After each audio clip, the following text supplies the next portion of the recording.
You are listening to the Enormocast. The royal we here at the Enormocast would like to remind you that there's 3 great ways to get shit you need and get the Enormocast a little something as well. Bonfirecoffee.com, enter Enormo at checkout for great small batch fresh roasted coffee. PeterWGilroy.com, enter Enormo at checkout for amazing climbing inspired jewelry and accessories for yourself or that special belayer. In belayspecs.com, enter Enormocast at checkout to just say no to belayer neck pain. And the great thing about supporting these companies is they are the little guy. In fact, a couple of them are just one person over there at that particular little company. So you're supporting them, they are climbers, you're supporting the Enormocast, and you're getting great stuff. It's a win-win-win. Very rare in this day and age. So please consider supporting them, supporting the Enormocast, and supporting all our sponsors with your patronage. We gotta get Listen, where you playing in town? You playing here? We're doing the Enormo Dome, whatever it is. It's terrific. Oh, It's yeah, big big house. We place sold that it side out. of town. That's a Very big nice. place. You sold What's it that, out. 20,000 seats? We really should run. Look, you better get up there before you panic. Those pens are loose. You're very good. I have really enjoyed climbing with you. We'll make it. I don't think so. But we shall continue with style.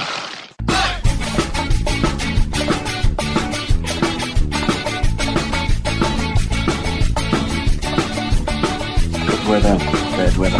Now or later, anytime for climbing. Today's show is brought to you by Black Diamond Equipment, with support from Maxim Ropes. And the fine folks at La Sportiva. And now back to the show.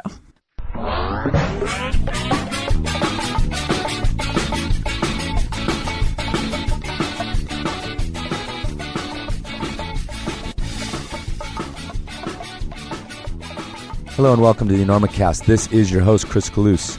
It is about 9:30 here in Carbondale, Colorado at the Enormo headquarters. It is January 22nd, and this is episode 121, I believe, of the Enormocast. On today's show, my friend and former roommate and former bandmate and climbing partner at times, Chris Parker. You may remember Chris Parker if you're a very deep Enormocast fan from episode 19 with Jeff Jackson. He sort of sat in on that one, even though Jeff was pretty much the show, obviously. If you've heard that one, there's a reason for that. Great episode. One of my favorites, personally. Just a lot of great stories from Jeff, and he's an amazing storyteller. Anyhow, at the end of that, we played some tunes, and they were Chris's songs, and I still get some emails once in a while about what those tunes were all about and how to find more. Well, Chris has got an album out.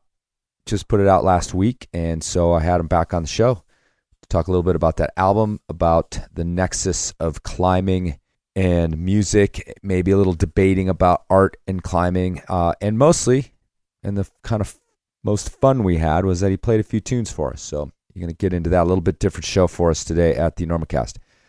Fun stuff. Had a really good time recording this one. My only little bit of business is to remind you that I will be at the Cody Ice Fest 10th through the 12th of February. CodyIcefest.com for that information. I will be presenting something. I also just came back from Ouray with the Entourage and climbed a little bit of ice down there, as I do now annually. So I'm going to double my ice climbing pleasure this year by going again. And actually, I always get a little bit excited for it after I top rope a few water ice threes up canyon there in Ouray. I kind of start thinking about it again. So this will be cool. A couple weeks later, I'll get to climb up there and hopefully get on something a little steeper, more interesting. And who knows? Maybe I'll become an ice climber again. I doubt that. The mother of the Enormo baby would very much question that decision, and she should. All right, let's get back to the show. I'm not going to put an outro on this one because we end on a nice tune of Chris's. A great way to end the show today.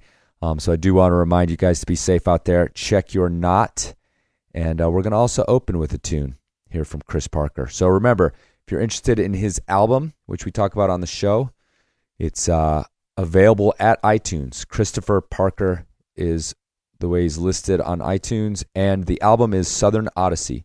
Just came out last week. It's available to download there. I believe it's on Spotify, few other places if you want to check it out after this episode. I think you will. He recorded it in a couple days down in the legendary Muscle Shoals, Alabama.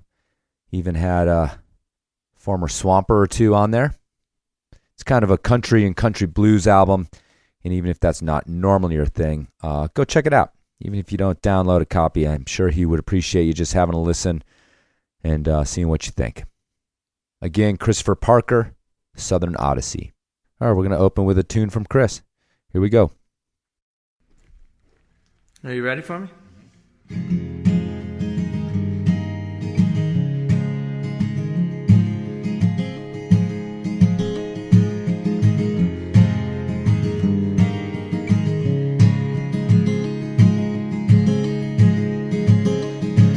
Unwind and let's let the breeze blow in.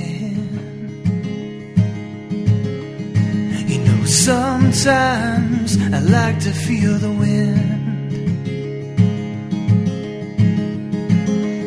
'cause it reminds me of the mountains we were climbing, and the rush of air I felt from falling. Relax, you know I never hit the ground. I was always caught by the rope I tied into, and thinking back, I can almost hear the sound of her calling up to me, hey, I got you. Oh, people said that we were crazy and that someday we would die, but that never seemed to faze me, 'cause they didn't know that I was roped up with the girl who saved my life.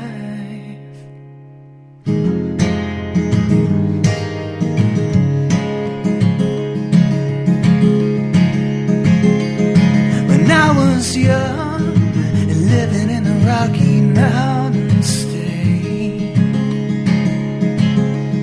I was barely hanging on from day to day. Before long, she showed up like a change of fate and helped me keep the gravity at bay. People said that we were crazy, that we never would survive, but that never seemed to faze me, 'cause they didn't know that I was roped up with the girl who saved my life.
Together like a daisy chain, even though they said it wouldn't last. They tried to tell us we were crazy, that we never would survive, but I never let it faze me, 'cause they didn't know that I was roped up with the girl who saved my life.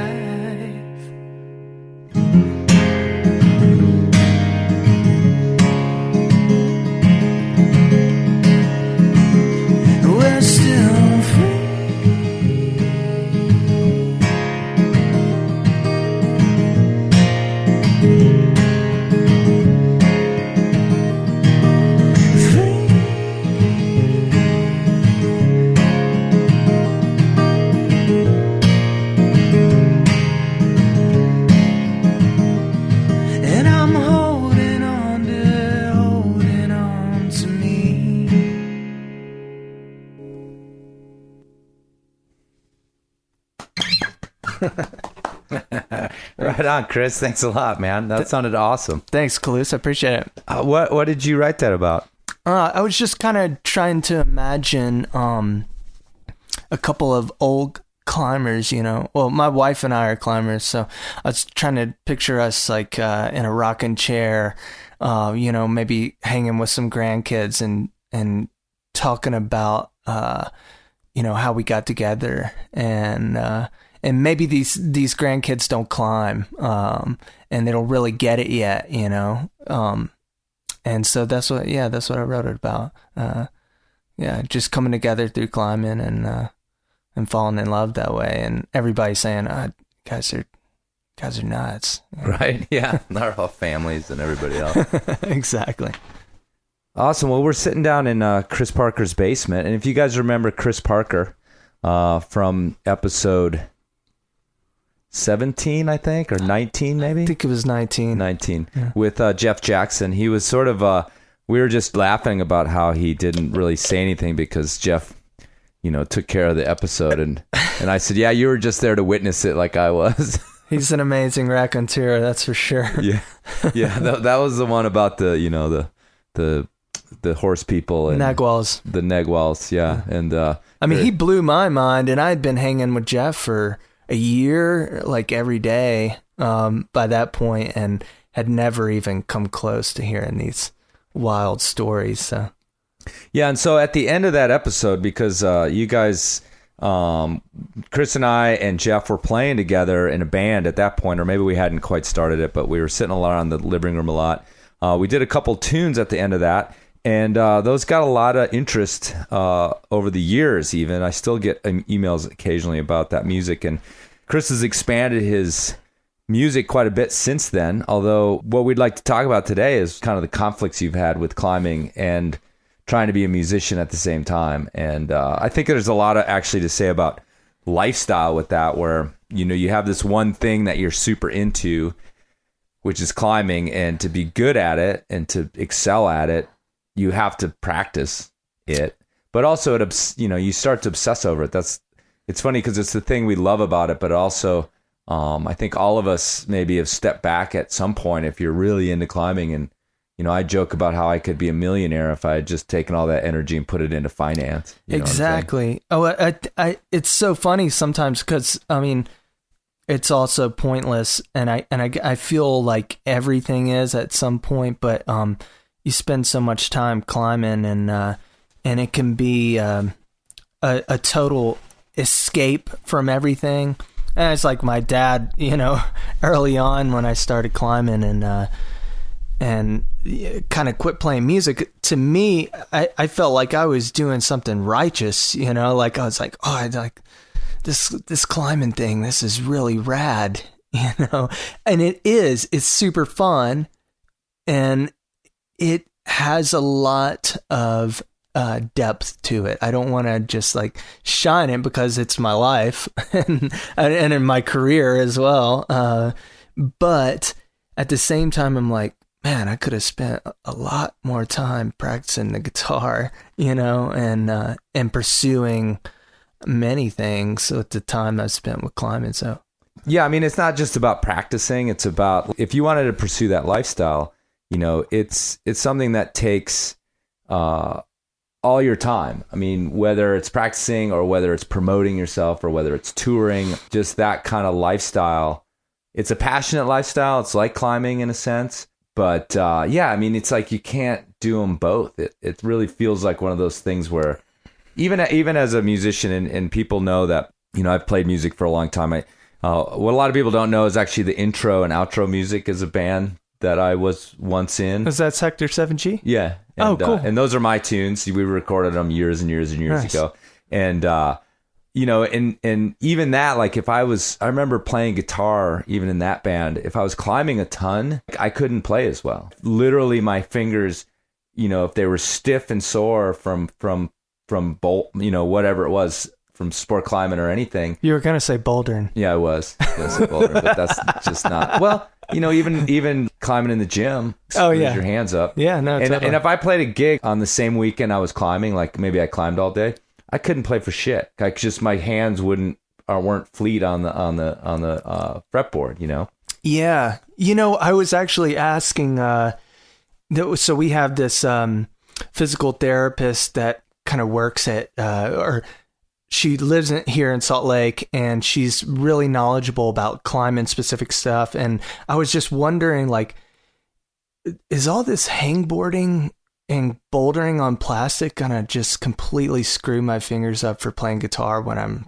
45 and I'm just going to have calcified knuckles or whatever? But I think it would be an interesting article because I don't really ever see that. What are we doing to our joints here and our fingers? I'm just like trying to get stronger all the time. Did she have anything to say about it? I didn't get a chance to ask her. I was telling my boss that we should do an article with her about this, like hangboarding, specifically hangboarding, like what is that doing in the long run?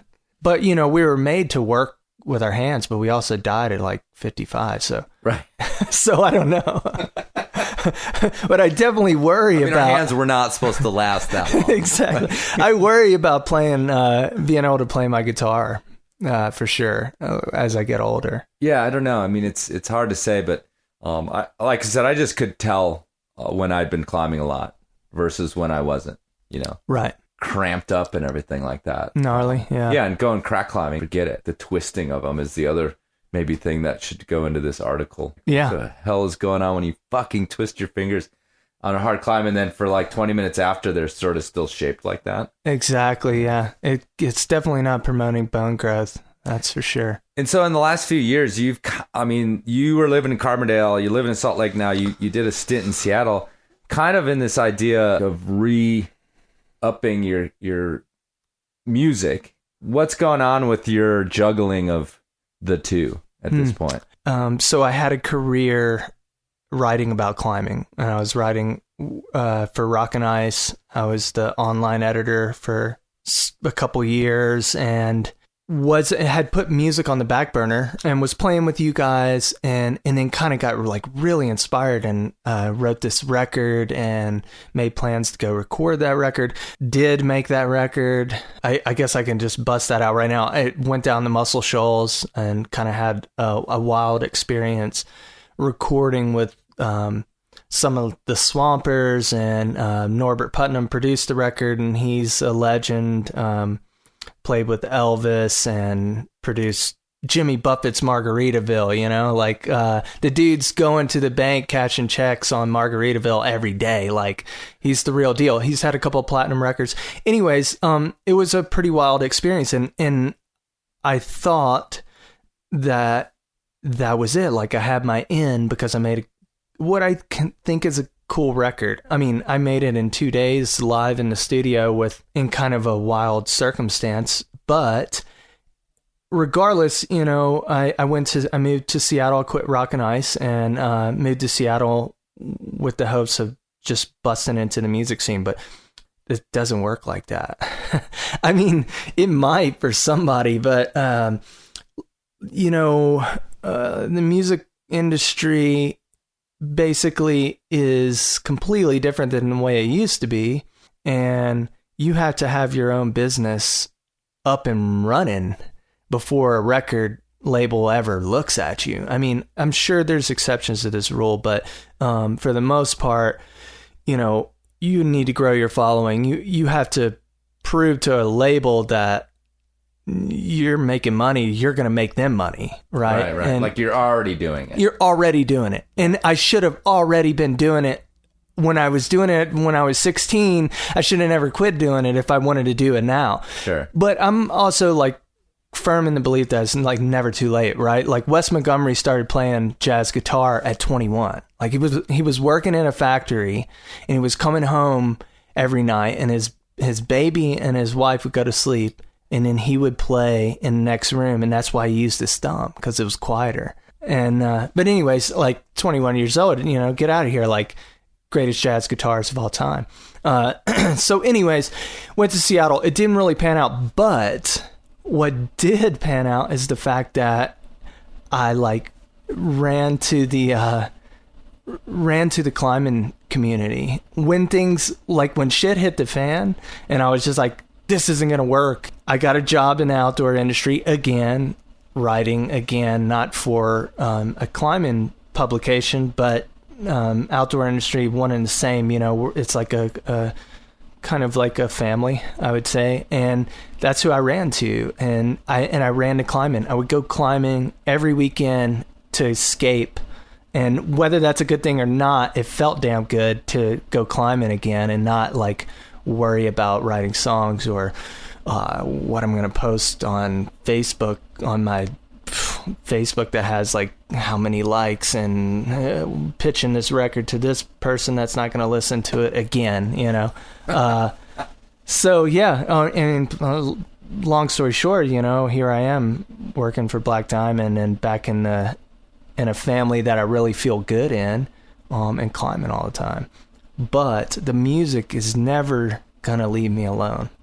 So it's just like in there, it's a serious deal, and it's like kind of a love-hate thing, because I just feel like I would be so much better off if I could just not worry about it anymore. Like if I just played guitar, like came home, like played guitar, wrote a couple songs, like, hey babe, listen to the song I wrote. Isn't that nice? Oh, great. And then that was it. But instead, there's this need to do something more with it, and it's always been there, and it's like Jeff Jackson we were talking about. He told me one time, he was like, well, if you can quit, then do it.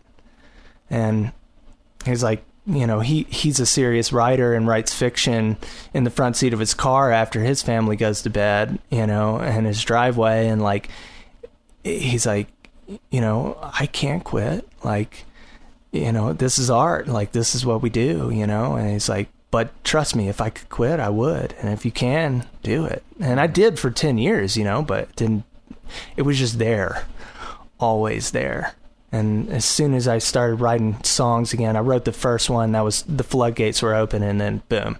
Next thing you know, I'm like trying to make a record and spending my life savings on it and quitting my job and moving across the country to try to pursue music. And I mean, that's like crazy, right? Like I had what some people would think is like a dream job, but living in paradise, living in Colorado. Exactly. And I do look back on that and like think about the bands. Like I was in a band with you that I was really proud of, and thinking back like, oh man, we should have just kept playing, and I should have just kept writing about climbing and just gone that direction and stayed in that town. But that's not the way it rolled, Yeah, as I was like writing this record, when I was in Carbondale, I was still working for Rock and Ice. I kind of was felt a little guilt about having spent so much time just playing in the mountains and climbing all the time, and not focusing on music, because I was kind of realizing that if I really wanted to do something serious with music, I should have already done it. But so I wrote this tune, and it's kind of with the spirit that maybe it's never too late. So it's called Rollin' While You Can.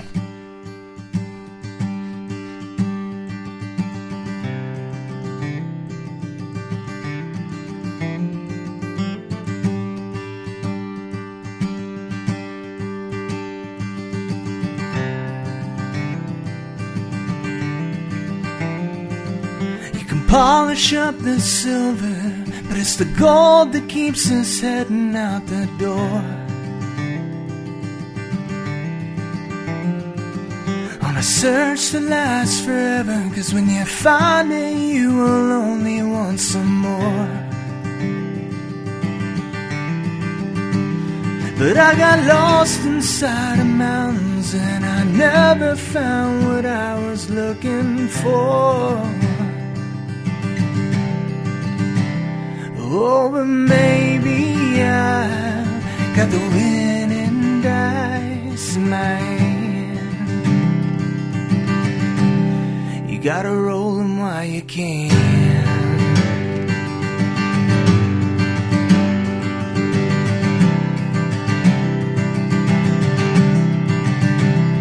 They're liars and they're cheaters, but I could never fly the flag that they all hoist.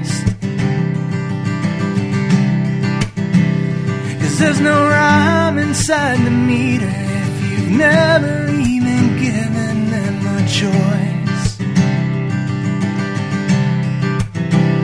Oh, so what if I'm a dreamer? I still know that I can sing with my own voice. Oh, and maybe I've got the winning dice in my hand. You gotta roll them while you can.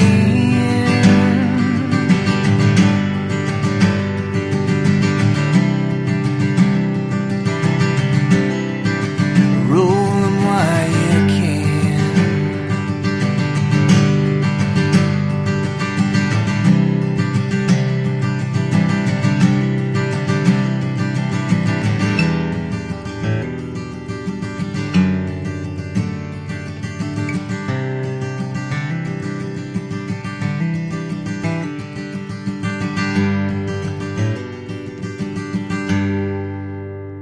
Well, the lines have drawn around me, rise and fall like pulses from my beating heart.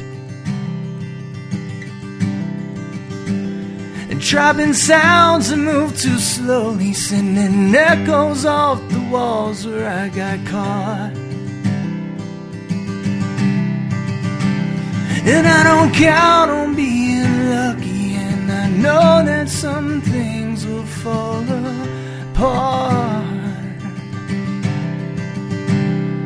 Oh, and maybe I've got the winning dice in my hand. You gotta roll them while you can.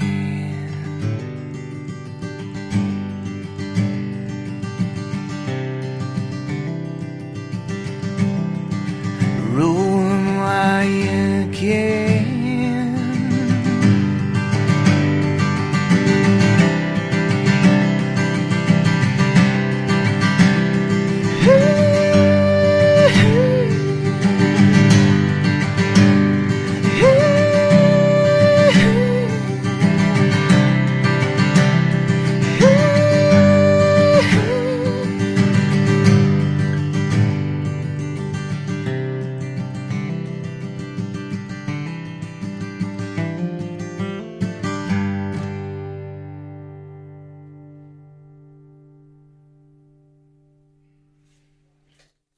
So we were sort of talking about this subject yesterday and kind of getting ideas for doing an episode. And you had mentioned your observations or your ideas about climbing and art versus some of the other, what we call lifestyle sports like surfing and skateboarding. Can you kind of elaborate on some of the ideas we were talking about? So I'm super into art, and my dad is an artist, and my mom was a ballerina. And so like growing up, art was like the coolest thing you could do with your life.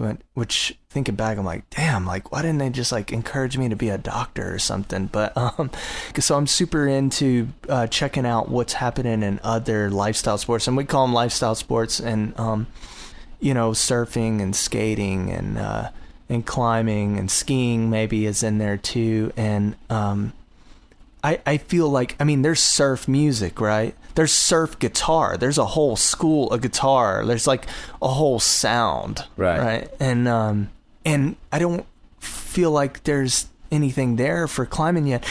But climbing does have this budding visual art scene, I would say. Mm-hmm.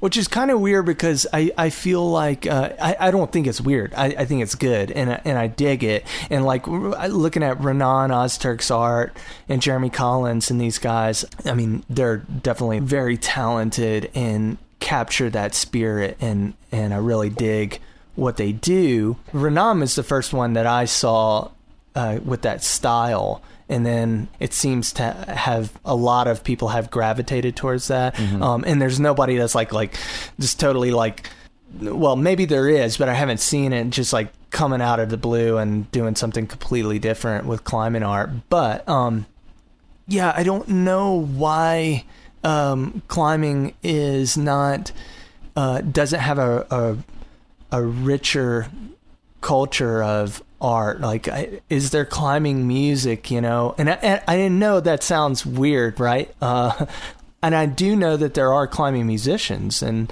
really good ones. And, you know, I met Andy Clear, and I don't know if you know him. He's like a rad musician and a climber and a van dweller, and hangs out in Waco Tanks. And he wrote a couple articles, and we found out we worked on... he wrote an article for a column I was editing at Rock and Ice at the time, and writes about Waco Tanks and stuff.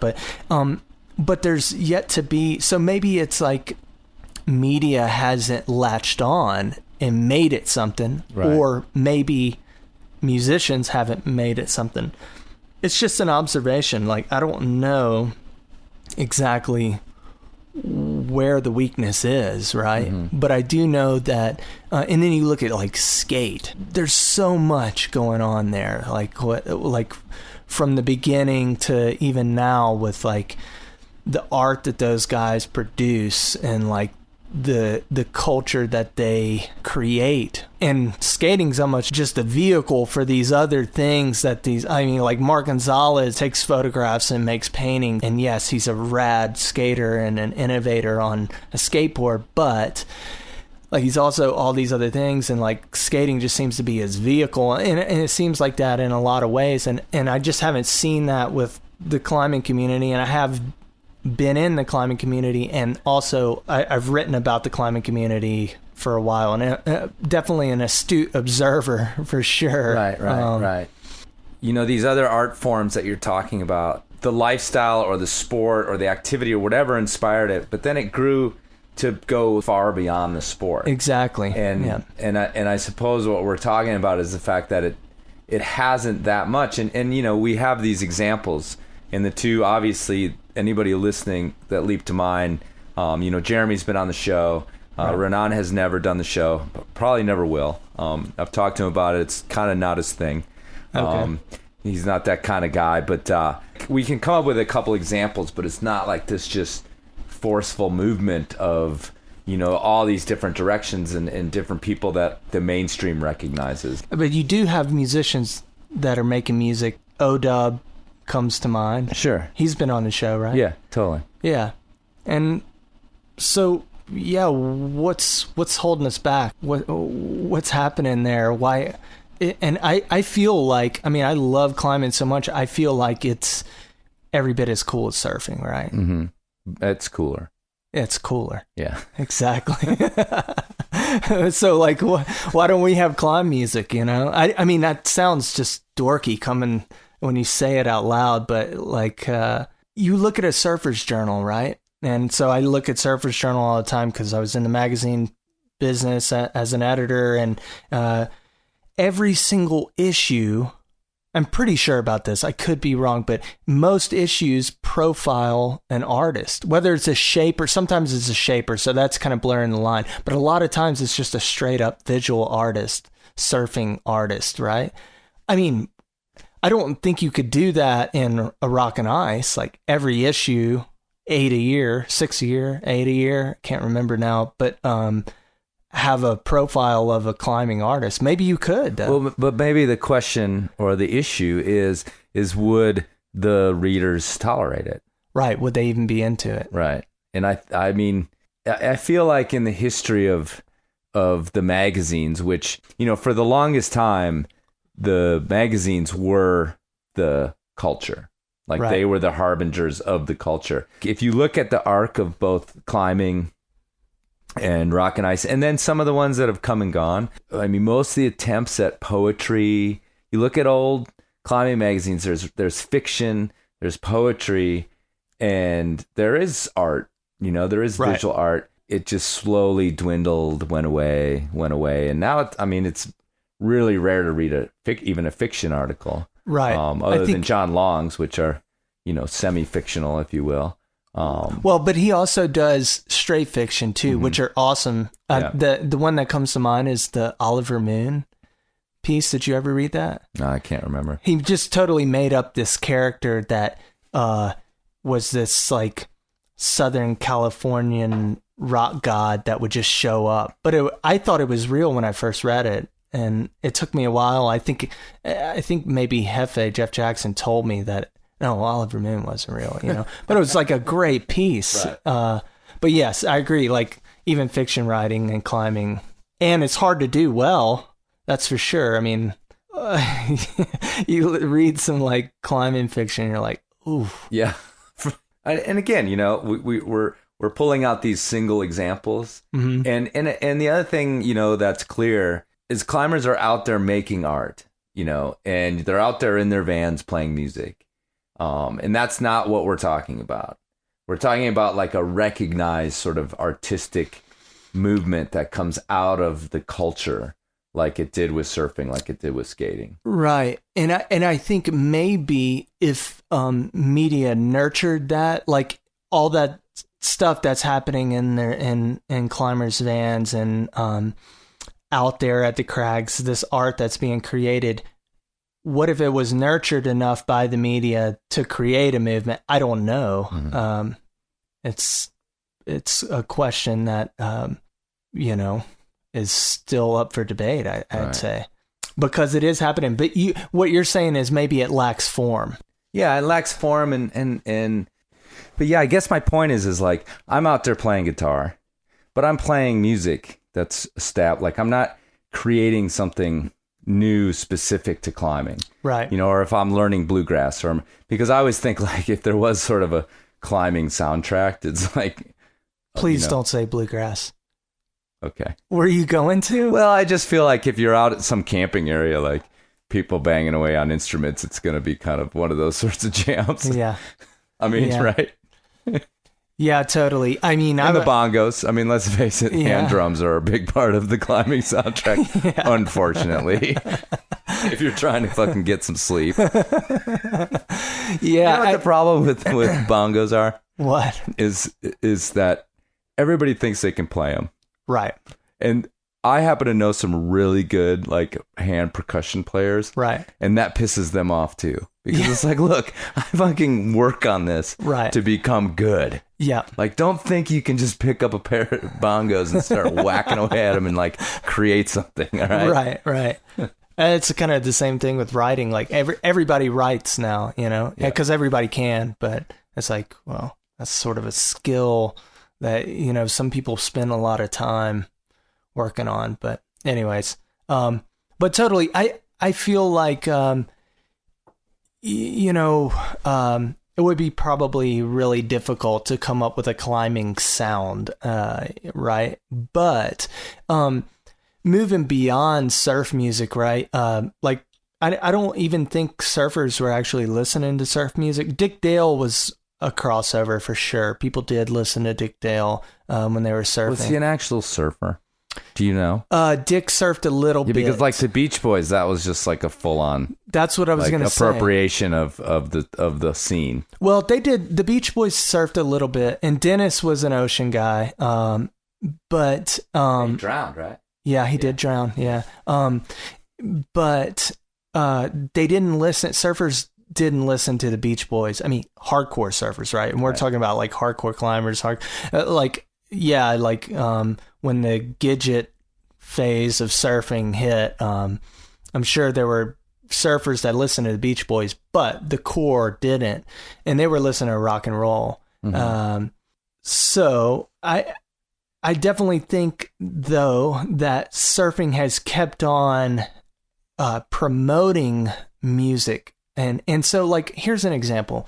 Like there's a pretty rad English singer-songwriter out there named Ben Howard, and Ben Howard's a surfer, and he was like had a budding surf journalist career, and now he's like a pretty internationally known singer-songwriter. But surfing's part of his identity, and surf media like promoted that, like, I mean, I know that, and I don't know Ben, right? Mm-hmm. So, but his music isn't surf music, right? But he's a surfing artist, like, you know what I mean? Well, then there's Jack Johnson is the other obvious one. Exactly. I mean, it's incorporated together. Exactly. Like, you don't know Jack Johnson without knowing that he was a surfer. Surfing continues to be part of his influence and all that. Yeah. I mean, it's Jack Johnson surf music, and like his first music that was like to the public was in a surf film that he made, and that's kind of what got him his start. And that's not surf tone as far as like there's not somebody with a Fender Jazzmaster with like drenched in reverb, but it's surf music. Right. And that's what I mean. It's kind of like, it's kind of evolved and it's real, it's out there. So yeah, I mean, I would like to, I think my goal now, because I didn't give up, but I just kind of realized that number one, I don't like really want to go the traditional music industry route, because I think the music industry is struggling right now. It's not an industry I would like to jump in. Actually, I'm lying when I say that, because if the path was clear, it's sort of like a pyromaniac or something. Like they like try to reform them, but like the truth is they just want to burn everything, and they always will. So like no matter what I say, if somebody was like, "Look, here's your record deal. You want to go on the road?" I'd be like, done. Nice. Like I'm out of here, but I kind of realized that that old traditional model is just really, really hard, and probably not the way to go for me. So I love being in the climbing community, and climbing's a big part of my life. And so just like, how can I incorporate my music instead of them being two separate things, right? Like, which that's the way it's always seemed to me. And it's been this like stark dichotomy of like, well, you got climbing, you got music, you can't do them both, right? Because they don't work together very well, I would say. Like you were talking about earlier, well, if you're practicing guitar and, playing shows till late at night and on the road and all these things, then you're not climbing. And you could go the other direction where, you fiddle around with climbing. Like, oh, I'm in New York and I have a day off. I'm gonna go to the bouldering gym. Yeah, but just the way we're talking about, like if you're a full-time climber, you can play your guitar, right? Here and there at night in the van and stuff like that. It's not like you have to give them, but to be doing it. I mean, the deal. lifestyle is not. The music lifestyle is not really that great for the physical lifestyle. Exactly. Yeah, so. And I guarantee you, if you were on tour and you like bouldered every now and then in a gym when you like stopped in a city, if you were to like talk to a real climber, you would probably tell them like, yeah, I'm not really climbing anymore. Right. Yeah. Because you're not, right? That to us, that's not climbing. Right. So yeah, incorporating the two is challenging, but I've tried to do that with songwriting, I'd say, and let it kind of influence my songwriting. So yeah, you've been experimenting with kind of thematically running it. Yeah. You want to play your Yosemite Gold tune? Yeah, I'd love to. Yeah. Okay, cool. You guys will recognize the story. This is like a classic story song. Oh, I heard that Cliffhanger was based off this story loosely. That's not just a rumor. I think it is. Yeah, because John Long had something to do with it, right? Right.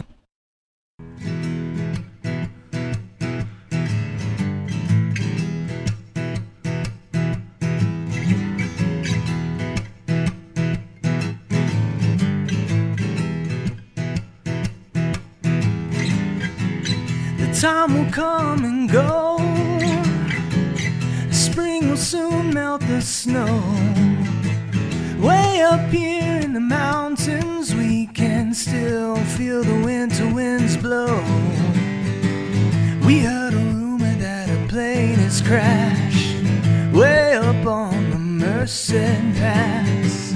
They're telling us that it had quite the stash, so we'll keep on searching till the last track is nothing but ash.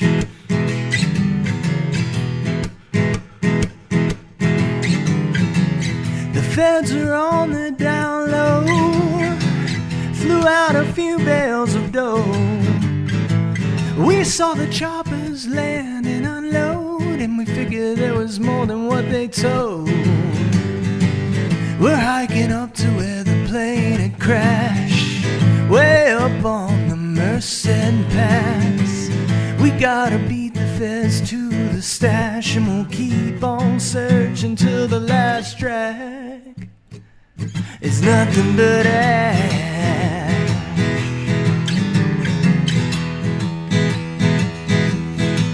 We'll be singing on just like the miners of old.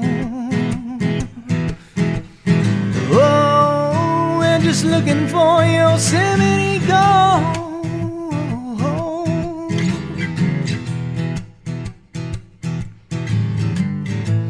We found the wreckage in the lake, frozen up, make no mistake. We knew that we could swing a climbing axe, and with a couple of blows that ice would break. We started working where the plane had crashed, way up on the Merced Pass. Beneath the ice was floating quite the stash, so we kept on searching till the last track was nothing but ash.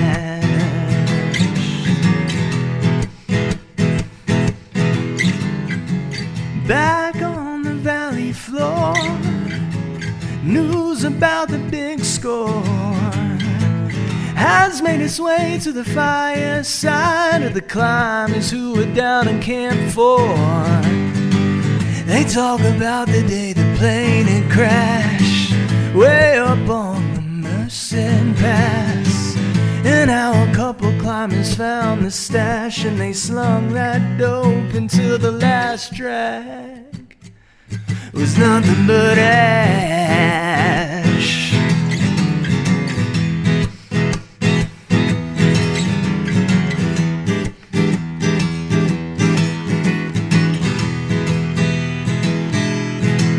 They'll be singing on just like the miners of old.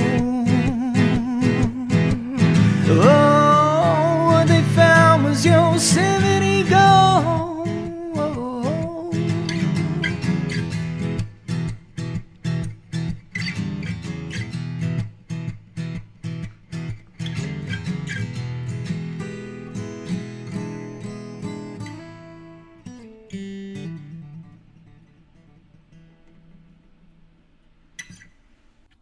We've talked a lot about the obsession of climbing over the 100 and whatever episodes I've had. Occasionally we've talked about the dark side of it, this idea of addiction or obsession or whatever you want to call it, kind of leaking into all these other parts of our lives. Right.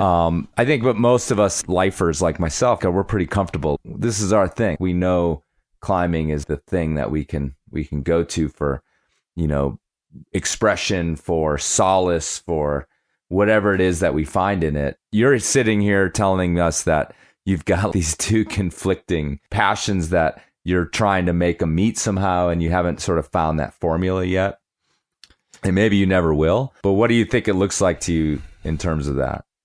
It's interesting because I feel like other people have, other art forms and other practitioners of other art forms or other artists that practice like photography, for example, have figured out a way to combine the two. And they have this, what seems to me as this kind of cool freewheeling lifestyle. And sure, a lot of hustle involved, but they're able to sell photos and practice their art as well as climb and experience the beautiful parts of climbing, right? Like traveling and going to these beautiful areas and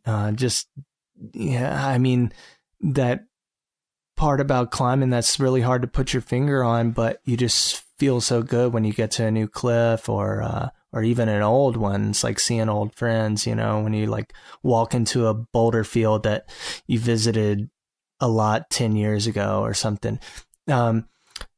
So they kind of have figured out how to marry the two, I'd say. So I don't think I want to go on tour, right? Like, that's kind of what I kind of figured out is like, I don't want to go this traditional route, but I would like to sell music and have an audience, because as an artist, that's what you want, right? You want an audience, and it's not, I wouldn't say that's an ego thing. It's just like, connecting with somebody, anybody, and the more the better through what you do. Whether it's writing, taking photographs, painting, or writing songs and making music, that's the ultimate, right? They're not for you, they're for other people. And so that's the ultimate goal, is to figure out how to connect with other people and not follow this traditional route. Like, most musicians wouldn't want to tour their brains out, for 20 years, right? That's a grind, but that's what they do so they can connect their music to people. And it is cool to play live and stuff, and I would like that opportunity, but the bottom line is we're all just trying to have people listen to what we're doing or see what we're doing. And so if I could figure out how to do that without following this traditional model of, cutting a record and then putting it out and then going on tour and, maybe still having my job where I write about climbing and stuff, but incorporating the two where like growing my audience and selling records, right? But maybe my audience is climbers, like it kind of like started to, when I was in Seattle and started to like get a little bummed out about trying to jump into the music industry. They weren't very receptive. Mm-hmm. The people that have always been really receptive to anything I've ever done have been climbers in the climbing community. So it took a while, but now I think I'm at the point where, well, you know what? Those are my people. That's my audience. That's who I want to connect with. So that's what I'm going to do. Yeah, your album's coming out next month, right? Or you're going to put it out yourself? I'm putting it out myself, and it'll be on iTunes and Spotify. And, it's really not about, I'm not trying to sell a bunch of records or anything, but I'd love for people to hear it and check it out. So it'll be on all the streaming services, at this point, unless you're Adele, you kind of have to, pay the piper and get on the Spotify. Mm-hmm. But yeah, January 18th, Southern Odyssey, record I made in Muscle Shoals over 2 days, pretty much recording live with some legendary cats. It's my first, not going to be my last. Mm-hmm. So you just kind of had this tune that you played for us. That was this story that you kind of stylized this story that most of us have heard in climbing.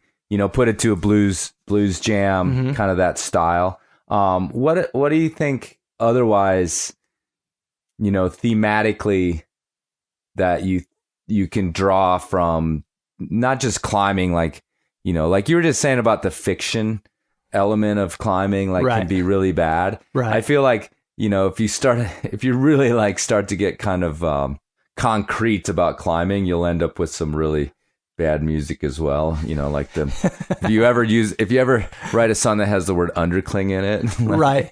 Well, you're going to be off the rails. I was towing the line with using Daisy Chain in the first song that I played. But I will say John Lennon used Daisy Chain and Dear Prudence, and we all know, Yeah, it's a Daisy Chain, like literal exactly. Yeah. But the first time I played that for Julie, she just started busting out laughing. I was just like, son of a bitch. It didn't come off right. She pictured somebody with it through their leg. Right. And that's what made her laugh. A Daisy Chain G-string. But no, I think that, if you are heavy-handed with that kind of, with like writing about, specifically about climbing in song form, it could get a little cheesy. But I feel like there's all these elements to being a climber that is not just like the obvious.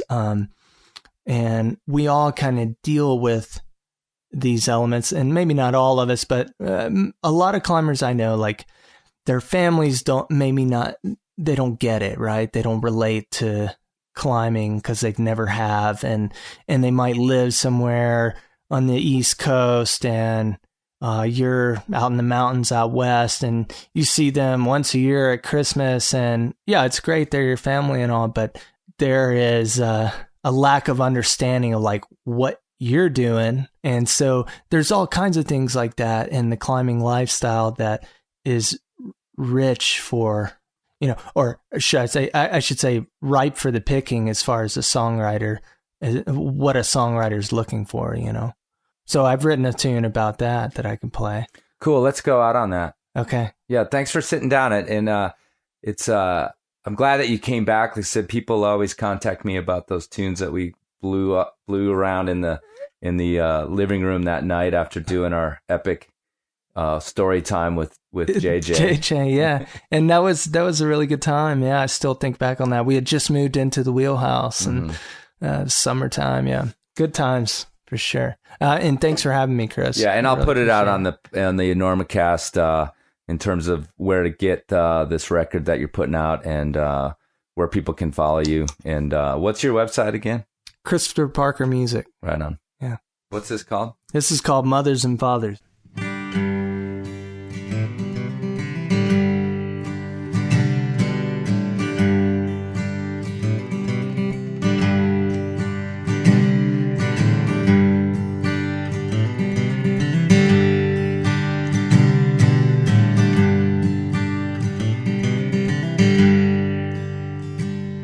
Today I put half of the country between me and my next of kin, and I thought about how much they'd worry, and if they'd ever see me again. And I realized while I was still driving that we've all left our roots in our land. But no matter how far I keep going, I'm still closer to you than I planned. Oh, mothers and fathers, we're sons and daughters, and we've grown apart now that we've gotten older. But for better or worse, when I look in the mirror, I see we will always be tied to each other. Well, I remember the days when I'd chase you down the driveway in front of our house, and the moments when I would hold on to the fabric that hung from your blouse. But now I'm the one who is leaving, and it's you who's been forced to stay. And as long as we all keep breathing, rest assured I'll be back one day. Oh, mothers and fathers, we're your sons and daughters, and we've grown apart now that we've gotten older. But for better or worse, it's all getting clearer, and I see we will always be tied to each other. So the wheels are in motion, and our lives go rolling by. But oh, while crossing an ocean, we all need stars in the sky. Oh, mothers and fathers, we're your